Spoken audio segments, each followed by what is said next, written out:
Hi viewers, ಇವತ್ತಿನ special recipe ಬಂದು ಮಾವಿನ ಹಣ್ಣಿನ ಸೀಕರಣೆ. ತುಂಬಾ ಟೇಸ್ಟಿಯಾಗಿರುತ್ತೆ. ನಾನು ಚಪಾತಿಗೆ ಸೈಡ್ ಡಿಶ್ ಆಗಿ ಈ ಸೀಕರಣೆನ ಮಾಡ್ಕೊಳ್ತಾ ಇದ್ದೀನಿ. ಚಪಾತಿ, ದೋಸೆ, ರೊಟ್ಟಿಗೆಲ್ಲ ಸೂಪರ್ ಆಗಿರುತ್ತೆ. ಈ ಸೀಸನಲ್ಲಿ ಈ ರೆಸಿಪಿನ ಮಾಡಲೇಬೇಕು. ತುಂಬಾ ಟೇಸ್ಟಿಯಾಗಿರುವಂಥ ಈ ರೆಸಿಪಿನ ಹೇಗೆ ಮಾಡೋದು ಅಂತ ನೋಡೋಣ. ಕರುನಾಡ ಕೈ ರುಚಿ ಕ್ರಿಯೇಷನ್ಸ್ಗೆ ಸ್ವಾಗತ. ಮೊದಲಿಗೆ ನಾನಿಲ್ಲಿ ಮಿಕ್ಸಿ ಜಾರ್ಗೆ ಒಂದು 1/4 ಕಪ್ ಆಗುವಷ್ಟು ಬೆಲ್ಲನ ಸೇರಿಸ್ಕೊಳ್ತಾ ಇದ್ದೀನಿ. ನೀವು ಇಲ್ಲಿ ಬೆಲ್ಲ ಅಥವಾ ಸಕ್ಕರೆ ಯಾವುದಾದ್ರೂ ಉಪಯೋಗಿಸ್ಕೋಬೋದು. ನಾನಿಲ್ಲಿ 1/4 ಕಪ್ ಬೆಲ್ಲ, ಹಾಗೆ 2 ಏಲಕ್ಕಿ, 2 ಟೇಬಲ್ ಸ್ಪೂನು ಫ್ರೆಶ್ ಆಗಿರುವಂತಹ ತೆಂಗಿನಕಾಯಿ ತುರಿಯನ್ನು ಸೇರಿಸ್ಕೊಂಡು ನುಣ್ಣಗೆ ರುಬ್ಕೊಳ್ತೀನಿ. ನೀವು ಇದ್ರ ಜೊತೆ ಒಂದು ಅರ್ಧ ಚಮಚ ಗಸಗಸೆ ಇದ್ದರೆ ಗಸಗಸೆಯನ್ನು ಸೇರಿಸಿ ರುಬ್ಕೊಳ್ಳಿ.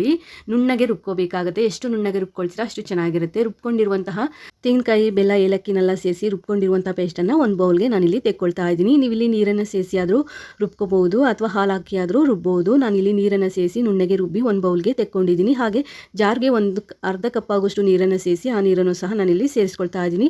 ನೀವು ಕನ್ಸಿಸ್ಟೆನ್ಸಿ ಯಾವ ರೀತಿ ಬೇಕು ಅಂತ ನೋಡಿಕೊಂಡು ನೀರು ಅಥವಾ ಹಾಲನ್ನು ಸೇರಿಸ್ಕೋಬಹುದು. ನಂತರ ನಾನಿಲ್ಲಿ ಒಂದು ಮಾವಿನ ಹಣ್ಣನ್ನು ತೊಗೊಂಡಿದ್ದೀನಿ. ಚೆನ್ನಾಗಿ ಹಣ್ಣಾಗಿರುವಂಥ ಒಂದು ಮಾವಿನ ಹಣ್ಣನ್ನು ತೊಗೊಳ್ಳಿ. ನಂತರ ಅದನ್ನು ಚೆನ್ನಾಗಿ ತೊಳೆದು ಒರೆಸಿ ಇಟ್ಕೊಂಡಿದ್ದೆ ಮಾವಿನ ಹಣ್ಣು ಅರ್ಧ ಭಾಗ ಕಟ್ ಮಾಡಿಕೊಂಡು ಈ ರೀತಿ ಮಾವಿನ ಹಣ್ಣಿಗೆ ಚಾಕುನಿಂದ ಈ ರೀತಿ ಗೆರೆಗಳು ಹಾಕ್ಕೊಂಡು ಸ್ಲೈಸ್ಗಳ ಥರ ಮಾಡ್ಕೊಳ್ಳಿ. ಸಣ್ಣ ಸಣ್ಣದಾಗಿ ಬರುತ್ತೆ, ತುಂಬ ಚೆನ್ನಾಗಿರುತ್ತೆ. ಅಥವಾ ನೀವು ಮಾವಿನ ಹಣ್ಣನ್ನ ಸಿಪ್ಪೆ ತೆಗೆದು ಕ್ಯೂಚನ್ನು ಸಹ ಮಾಡ್ಕೋಬೋದು. ನಾನು ಈ ರೀತಿ ಸಣ್ಣ ಸಣ್ಣದಾಗಿ ಹೆಚ್ಕೊಳ್ತಾ ಇದ್ದೀನಿ. ಮಾವಿನ ಹಣ್ಣನ್ನ ಈ ರೀತಿ ಮಾಡಿಕೊಂಡು ಚಾಕುನಿಂದ ಈ ರೀತಿ ಮಾಡಿದ್ರೆ ಸಣ್ಣ ಸಣ್ಣ ಹೋಳುಗಳಾಗಿ ಬರುತ್ತೆ. ಮಾವಿನ ಹಣ್ಣು ಹೋಳುಗಳು ಚಿಕ್ಕ ಚಿಕ್ಕದಾಗಿ ಬರುತ್ತೆ. ಅಥವಾ ನೀವು ಕೈಯಿಂದಾದರೂ ಮಾವಿನ ಹಣ್ಣನ್ನ ಕ್ಯೂಚ್ಬಿಟ್ಟು ನೀವು ರಸ ತೆಗೆದುಕೊಂಡು ಮಾಡ್ಕೋಬಹುದು. ನಾನಿಲ್ಲಿ ಒಂದು ಟೈಮ್ಗೆ ಚಪಾತಿ ತಿನ್ನಲಿಕ್ಕೆ ಅಂತ ಮಾಡ್ಕೊಳ್ತಾ ಇರೋದು. ಅದಕ್ಕೆ ನಾನಿಲ್ಲಿ ಒಂದೇ ಒಂದು ಮಾವಿನ ಹಣ್ಣು ಉಪಯೋಗಿಸ್ಕೊಳ್ತಾ ಇದ್ದೀನಿ. ನೀವು ಮನೇಲಿ ಜಾಸ್ತಿ ಜನ ಇದ್ದರೆ ಜಾಸ್ತಿ ಪ್ರಮಾಣದಲ್ಲಿ ಇದನ್ನು ಮಾಡ್ಕೊಳ್ಳಿ, ತುಂಬ ಚೆನ್ನಾಗಿರುತ್ತೆ. ಅಥವಾ ಜಾಸ್ತಿ ಮಾವಿನ ಹಣ್ಣು ಉಪಯೋಗಿಸ್ಕೊಂಡು ಸಹ ಮಾಡ್ಕೋಬಹುದು. ನಾನಿಲ್ಲಿ ಒಂದೇ ಒಂದು ಮಾವಿನ ಹಣ್ಣು ಹಾಗೆ 2 ಬಾಳೆಹಣ್ಣು ಉಪಯೋಗಿಸ್ಕೊಂಡು ಮಾಡ್ಕೊಳ್ತಾ ಇದ್ದೀನಿ. ನೀವಿಲ್ಲಿ ಓಟೆನೂ ಸಹ ಸೇರಿಸ್ಕೋಬಹುದು. ನಾನಿಲ್ಲಿ ಓಟೆನ ಸೇರಿಸ್ಕೊಂಡಿಲ್ಲ.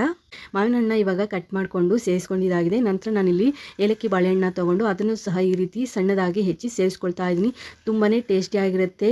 ಮಾವಿನ ಹಣ್ಣು ಸೀಕರಣೆ ತಿಂದರೆ ಒಳ್ಳೆ ಚೆನ್ನಾಗಿ ನಿದ್ದೆನೂ ಬರುತ್ತೆ, ಹಾಗೆ ಹೆಲ್ತ್ಗೂ ಸಹ ತುಂಬಾ ಒಳ್ಳೆಯದು. ಹಾಗೆ ಇದು ಮಾವಿನ ಹಣ್ಣಿನ ಸೀಸನ್ ಆಗಿರೋದ್ರಿಂದ ಈ ಸೀಸನಲ್ಲಿ ಈ ರೀತಿ ರೆಸಿಪಿಗಳನ್ನೆಲ್ಲ ಮಾಡಿಕೊಂಡು ತಿಂದ್ರೇ ಚೆಂದ ಅಂತಲೇ ಹೇಳ್ಬೋದು.